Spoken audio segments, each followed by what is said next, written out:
बघा म्हणजे एका टाकीच्या 1/3 भागामध्ये 80 लिटर पाणी मावते, तर 1/2 भागामध्ये किती लिटर पाणी मावेल अशा प्रकारचा प्रश्न आहे. म्हणजे जर समजा टाकीचे जर समजा सारखे 3 भाग केले तर एका भागामध्ये 80 लिटर पाणी मावते. बरोबर. आपल्याला सध्या टाकीची क्षमता माहिती आहे का? नाही. आपण असं समजा त्या टाकीमध्ये x लिटर पाणी मावते. किती? त्या टाकीची पूर्ण क्षमता आपण समजूया x लिटर. किती? x litre. ओके. बघा आता x लिटर पूर्ण क्षमता आहे म्हणजे याच्या 1/3 भागामध्ये जर पाणी भरलेलं असेल तर त्यामध्ये 80 लिटर पाणी असणार. म्हणजे x च्या 1/3 जर भाग भरलेला असेल तर त्यामध्ये पाणी किती असणार आहे? 80 लिटर. ओके. म्हणजे जर समजा आपण x ची किंमत मिळाली म्हणजे आपल्याला समजून दिल्या टाकीमध्ये एकूण किती पाणी मावेल.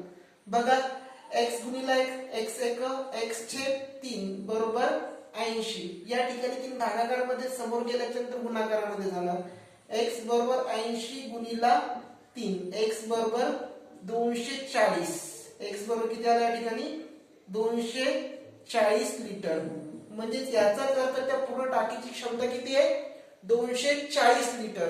तर या ठिकाणी आता आपल्याला असं विचारलेलं आहे जर ती टाकी त्या टाकीची पूर्ण क्षमता आपण काढली 240 लिटर तर 240 लिटर टाकीची क्षमता जर 1/2 भाग भरलेला असेल त्या टाकीचा म्हणजे क्षमता आहे 240 लिटरची.